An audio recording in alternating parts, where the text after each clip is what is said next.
Hello बच्चों, कैसे हो? आपका स्वागत है त्रिपान स्टडी सेंटर में। आज जो हम करने जा रहे हैं class 12 CBSE NCERT political science यानी राजनीतिक विज्ञान के जो आज हम चैप्टर करेंगे इन्वायरमेंट एंड नेचुरल रिसोर्स, पर्यावरण और प्राकृतिक संसाधन काफ़ी महत्वपूर्ण है। इसमें जो है हम पॉइंट व्यू एनालाइज करेंगे जो कि काफ़ी महत्वपूर्ण रहेगा। इसमें हम पॉइंट व्यू हर एक बात का एनालाइज करेंगे, समझेंगे और जानेंगे, और ये आपके लिए एग्ज़ाम व्यू से बहुत ही काफ़ी महत्वपूर्ण होने वाला है। ये सारे पॉइंट काफ़ी महत्व रखेगा। लेकिन आप देखते हैं हमारा आज टॉपिक क्या है। पर्यावरण प्राकृतिक संसाधन। पर्यावरण प्राकृतिक संसाधन देखा जाए तो पर्यावरण के अंतर्गत एग्जामिनर कोई ना कोई क्वेश्चन जरूर डालता है, और आज के समय में पर्यावरण में जो प्रॉब्लम आ रही है उसके अंतर्गत तो एग्जामिनर का ये काफ़ी फेवरेट क्वेश्चन बन जाता है। तो यहाँ पर आपके लिए सबसे महत्वपूर्ण ये रहता है कि त्रिपान स्टडी सेंटर सिर्फ मेन पॉइंट व्यू जो है आपका यहाँ पर ये टॉपिक लेके आया है जो काफ़ी महत्वपूर्ण है। हमारा जो पर्यावरण आंदोलन आया है तो आपको तो बता दूं मैं एक बात क्लैरिटी के साथ कि भारत तो आंदोलनों का देश माना जाता है, जहाँ पर अक्सर आंदोलन हुए हैं। लोगों ने अपने पर्यावरण के अंतर्गत, चाहे आप उसको धार्मिक तौर पे लो चाहे किसी भी रूप में लो, लेकिन देखा जाए तो इंडिया के लोग काफ़ी जागरूक हैं। कहते हैं पेड़ को हमारे देश में पुरातन समय से पूजा करने की परंपरा रही है। हम वृक्षों को जो है देवी देवताओं का बात समझते हैं और उनको पूजा भी करते हैं। कई ऐसे पेड़ हैं जिनको हम ईश्वर के प्रतीक मानते हैं, और चलिए ये अच्छी बात है क्योंकि इससे ये तो होता है कि उन पेड़ पौधों को संरक्षित मिल जाती है। लेकिन जिस प्रकार भारत आधुनिकता में आगे बढ़ा है, इन पेड़ पौधों को जो पुराने समय में दर्जा दी गई थी वो ख़त्म कर दिया है। पहले के समय में पीपल को कहते हैं सम्मान के साथ जो है पूजा पाठ की जाती थी, नीम की पूजा पाठ की जाती थी, और जिस क्षेत्र में ये पेड़ पौधे होते थे वहाँ पर किसी प्रकार का जो है बिल्डिंग नहीं बनाई जाती थी। उन पेड़ पौधों को संरक्षण करने के लिए सुरक्षित छोड़ दिया जाता था। लेकिन जैसे जैसे हम आधुनिकता की आड़ में आगे बढ़े, हमने उन पेड़ पौधों को भी अब निशाने बना रहे हैं और उनको नष्ट इस प्रकार कर रहे हैं जैसे हमारा धार्मिक आस्था भी जुड़ी हुई नहीं है। देखिए दोस्तों, अगर आप यहाँ पर ये कहिएगा कि त्रिपान स्टडी सेंटर जो है आस्था के ऊपर बात ला रहा है, लेकिन यहाँ पर ये आस्था की बात नहीं रही। बात ये है कि हमने प्रकृति को संरक्षण करना है, चाहे आप उसको देवता के रूप में लो या किसी भी रूप में लो। कहते हैं अगर संरक्षण किसी चीज़ का हो जाता है और हमारे भविष्य के लिए इम्पोर्टेंट रहता है तो उससे बड़ा कुछ हो नहीं सकता।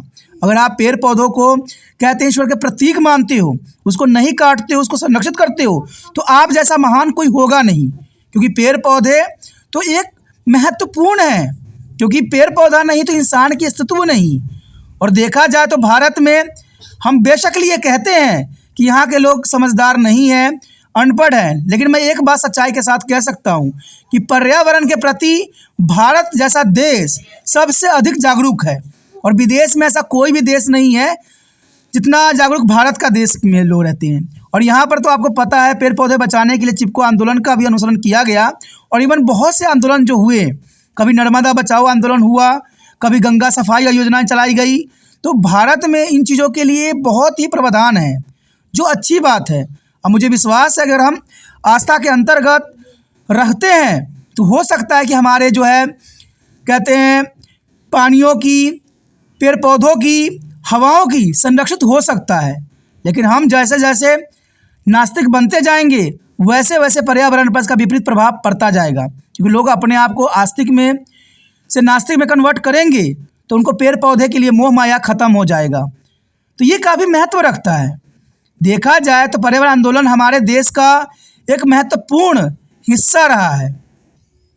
पर्यावरण की सुरक्षा को लेकर विभिन्न देशों की सरकारों के अतिरिक्त विभिन्न भागों में सक्रिय पर्यावरण कार्यकर्ताओं ने अंतर्राष्ट्रीय एवं स्थानीय स्तर पर कई आंदोलन किए हैं, और ये आंदोलन काफ़ी महत्वपूर्ण भी रहे हैं।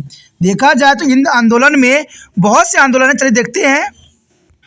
देखा जाए तो दक्षिण देशों में मैक्सिको, चिले, ब्राज़ील, मलेशिया, इंडोनेशिया, अफ्रीका और भारत के वन आंदोलन, ये काफ़ी महत्वपूर्ण अंतर्राष्ट्रीय स्तर पर जो है आंदोलन चलाई गई थी, और ये दक्षिण देशों में चलाई गई। और इसमें चिले थी, ब्राज़ील थी, मलेशिया थी, इंडोनेशिया थी, अफ्रीका और भारत के वन आंदोलन, तो इसमें भारत भी सम्मिलित था। ऑस्ट्रेलिया में एक आंदोलन चलाई गई थी, खनिज उद्योग के विरोध में आंदोलन चलाई गई थी, जो काफ़ी महत्वपूर्ण है। यहाँ पर खनिजों के अंतर्गत ऑस्ट्रेलिया में आंदोलन चलाई गई और ये आंदोलन काफ़ी महत्वपूर्ण भी था। इवन देखें तो थाईलैंड, दक्षिण अफ्रीका, इंडोनेशिया, चीन और भारत में बड़े बांधों के विरोध में आंदोलन चलाए गए, जिसमें भारत का नर्मदा बचाओ आंदोलन सबसे अधिक प्रसिद्ध है। देखा जाए तो ये सारे आंदोलन जो है बड़े बड़े नदियों पर बांधे बनाने के विरोध में की गई और पेड़ पौधों को नष्ट करने के विरोध में की गई। तो यहाँ पर देखिए, अगर हम 3 पॉइंट पे डिस्कस किए हैं तो यहाँ पर 2 स्थानों पर भारत का नाम रहा है। तो भारत में मैंने कहा ना कि भारत के लोग बेशकली आस्था से जुड़े हुए कार्य करते हैं, लेकिन इनके आस्था में भी कहते महानता छुपी हुई होती है और ये बहुत ही महत्वपूर्ण बनाता है। इसलिए देखा जाए तो भारत को एक काफ़ी महत्वपूर्ण देश समझा जा सकता है, जहाँ पर पर्यावरण के प्रति चिंता भी है और इसके प्रति इज्जत और सम्मान भी है। कहते हैं पर्यावरण को जितना हम सम्मान करेंगे, हमारे जीवन में संरक्षण भी उसी प्रकार होगा।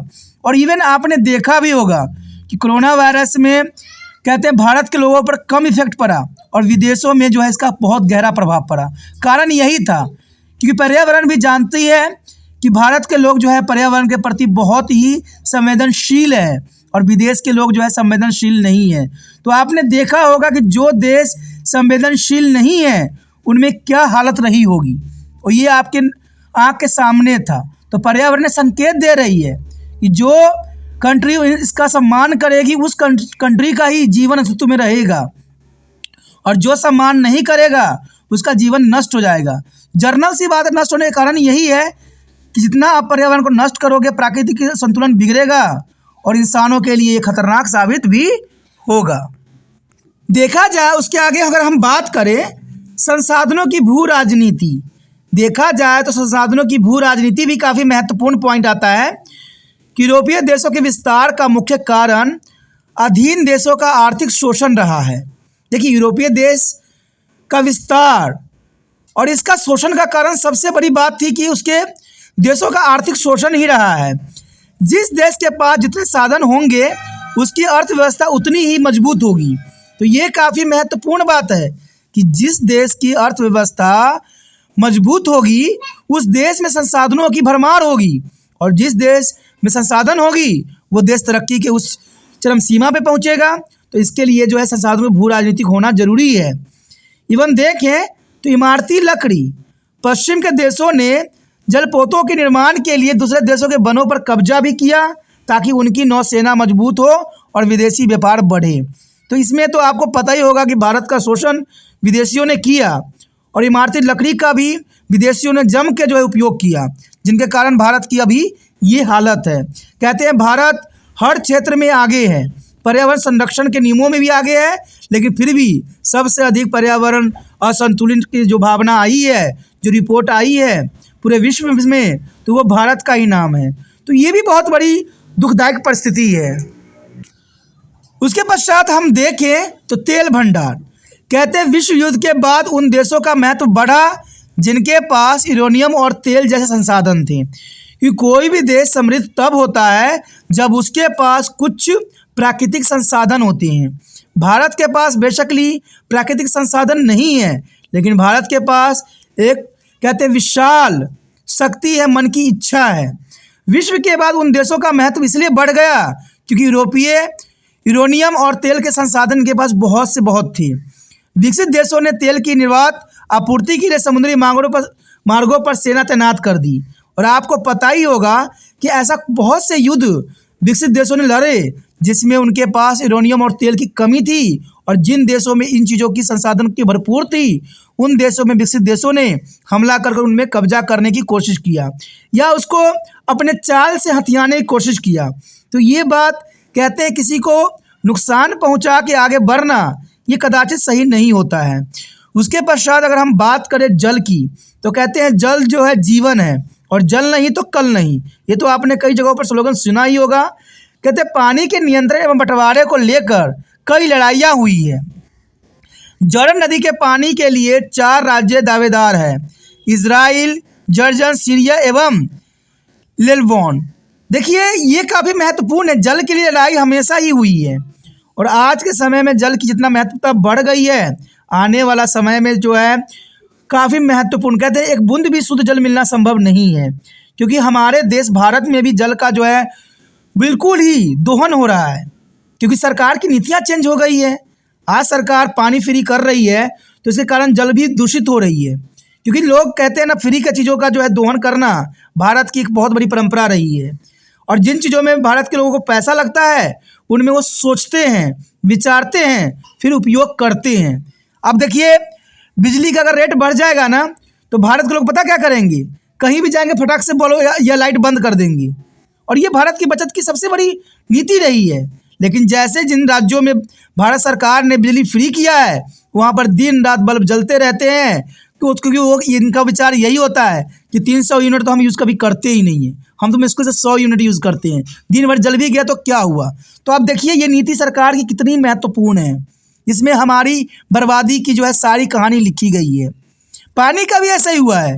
पहले पानी का कीमत लगता था, तो लोग समझते थे कि पानी की कितनी कीमत होती है। आज सरकार ने फ्री कर दिया है। अब 1000 लीटर कहते हैं आम इंसान कम ही यूज़ करता होगा, लेकिन भारत सरकार इस बात को नहीं समझी। कहते हैं एक ने एक रास्ता पकड़ा तो सब ने उसी के रास्ते चलने लग गए। और भारत के नागरिक ने भी ऐसे ही जो है लोगों को प्रोत्साहित किया और उनका साथ दिया, उनको विजय दिया। तो जर्नल सी बात है, हम किस बात के समझदार हैं। हमारे पास सब कुछ है, रूल है, रेगुलेशन है, संसाधन है, सब कुछ है, लेकिन हम विवेकहीन हैं। हम समझदारी से कोई भी कार्य नहीं करते हैं। अब देख सकते हो कि बड़े देश पानी के बंटवारे के लिए लड़ाई हो सकता है, जो कि इतने बड़े देश हैं। तो हम तो आम व्यक्ति हैं, हम तो आम साधारण हैं, हमारा देश तो विकसित भी नहीं है। मैं आपको एग्जाम्पल बता सकता हूँ। भारत की कंडीशन देखिए कि एक राज्य में जो है पानी शुद्ध मिलती है और दूसरे राज्य में जस्ट कुछ किलोमीटर की दूरी में पानी अशुद्ध मिलती है। जब हम दूसरे राज्य से कहते हैं पानी दो, तो वो कहते हैं हम पानी आपको क्यों दें। अब देखिए कितनी बड़ी विडंबना है कि हम भारत के नागरिक हैं, हम भारत देश में रहते हैं और ये राज्य भी भारत के अंतर्गत है, ये भी राज्य भारत के अंतर्गत है, दोनों का बॉर्डर भी साथ में जुड़े हुए हैं। लेकिन इस क्षेत्र का व्यक्ति जो है गंदे पानी पीने के लिए मजबूर है और दूसरे क्षेत्र के व्यक्ति जो है अच्छे पानी पी रहे हैं, लेकिन वो अच्छे पानी जो है जो गंदे पानी पी रहे हैं उनको देने को तैयार नहीं है। यहाँ भी भेदभाव हो रहा है। तो अब सोचिए हमारी मानसिकता कितनी महान है और हम कहाँ पर बिलोंग कर रहे हैं। उसके पश्चात हमारे समक्ष आता है मूलवासी। देखिए ये काफ़ी महत्वपूर्ण पॉइंट यहाँ रहेगा।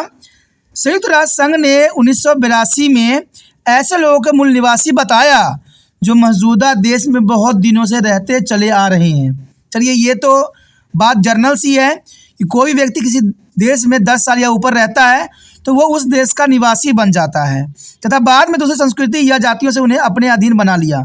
लेकिन ये बात काफ़ी महत्वपूर्ण रहता है कि संयुक्त राष्ट्र संघ ने 1982 में ऐसे लोगों को मूल निवासी बताया जो मौजूदा देशों में बहुत दिनों से रहते चले आ रहे थे तथा बाद में दूसरी संस्कृति या जाति से उन्हें अपने अधीन बना लिया।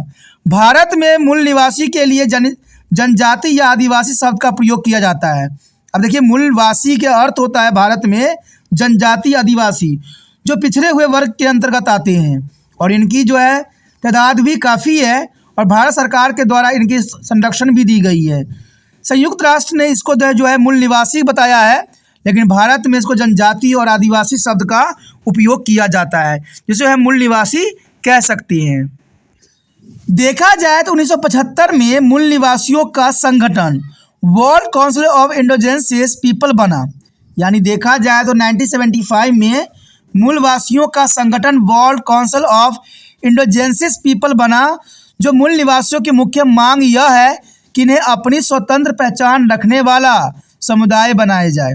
यानी ये काफ़ी महत्वपूर्ण है कि इनको ये बात बताई गई कि मूल निवासियों की मुख्य मांग यही थी कि उन्हें अपनी स्वतंत्र पहचान रखने वाले समुदाय बनाया जाए। तो ये पहली मांग थी। ये देखा जाए तो इंडिजिनस पीपल की पहली मांग थी या मूल निवासियों की पहली मांग थी कि उन्हें अपनी स्वतंत्र पहचान रखने वाला समुदाय बनाया जाए और दूसरी बात जो इन्होंने अपने समक्ष रखा, सरकार के समक्ष रखा, वो थी आज़ादी के बाद से चली आ रही परियोजनाओं के कारण इनको विस्थापन और विकास की समस्या पर भी ध्यान दिया जाए, क्योंकि इनको विकास के कारण जो है बहुत बार संकटों का सामना करना पड़ा, अपने मूल्य स्थान को छोड़ना पड़ा। इसलिए जो परियोजनाएं बनाई गई है उसको विस्तार और विकास की समस्याओं पर भी ध्यान दिया जाए। तो ये इनकी दो मांग थी और इसे world council of indigenous people ने मांग रखी थी 1975 में। ये काफ़ी महत्वपूर्ण बात है। कहते हैं अगर किसी व्यक्ति का शोषण होता है तो उसको मांग रखने का भी अधिकार है, और यहाँ पर जो है मूल निवासियों ने अपनी मांगों को बखूबी रखी और रखना भी जरूरी था। तो इसी के साथ हमारा ये टॉपिक का सिलसिला जो है ख़त्म हो जाता है, जो काफ़ी महत्वपूर्ण था। यहाँ पर हमने पॉइंट व्यू जो है पूरे चैप्टर का जो है एनालाइज किया, समझा और जाना, जो काफ़ी महत्वपूर्ण था। इसमें आपके सिलेबस के अंतर्गत था, एनसीईआरटी के अंतर्गत था। सारे पॉइंट आपको जो है बुक में भी मिल जाएगा, लेकिन यहाँ पर त्रिपाण सेंटर ने बहुत शॉर्ट करके इसको जो है आपके समक्ष रखा, जो काफ़ी महत्व रखता है और ज़रूरी भी है। इसी के साथ हमारा ये टॉपिक ख़त्म हो जाता है, जो महत्वपूर्ण था। अगले हम टॉपिक में फिर पॉइंट व्यू मिलेंगे आपसे। आप बने रहे त्रिपाण स्टडी सेंटर के साथ, और जितना हो सके इस वीडियो को जो है शेयर कीजिए, क्योंकि शेयर कीजिएगा तभी दूसरे बच्चों का केयर होगा, और ये काफ़ी महत्वपूर्ण बात रहता है, क्योंकि शेयर ही दूसरे बच्चों का केयर बनता है। और इसमें आप पीछे नहीं हटोगे, आप क्योंकि भारत के निवासी हो, अच्छे व्यक्ति हो, क्योंकि आपको पता है कि अपना कल्याण कभी कल्याण नहीं होती है, जग कल्याण दुनिया कल्याण, यही हमारी विचारधारा है कि सबके कल्याण हो। इसलिए आप इसको शेयर जरूर कीजिएगा, ठीक है। पहली बार मेरे चैनल पे आओ, पहली बार वीडियो देख रहे हो, समझ में आ रहा है, अच्छा लग रहा है और चाहते हो कि और भी वीडियो आपको इसी प्रकार प्राप्त होता रहे, क्योंकि आपको यहाँ पर ही नहीं रुकना है। यहाँ पर 8th क्लास से लेकर MA तक के बच्चों के लिए सारे वीडियो उपलब्ध हैं। तो एक बार जुड़िएगा तो MA तक त्रिपाण सेंटर में ही पाइएगा। इसलिए सोचिए नहीं, विचार न कीजिए, अभी त्रिपाण सेंटर को सब्सक्राइब करके अपने मोबाइल में सेव कीजिए।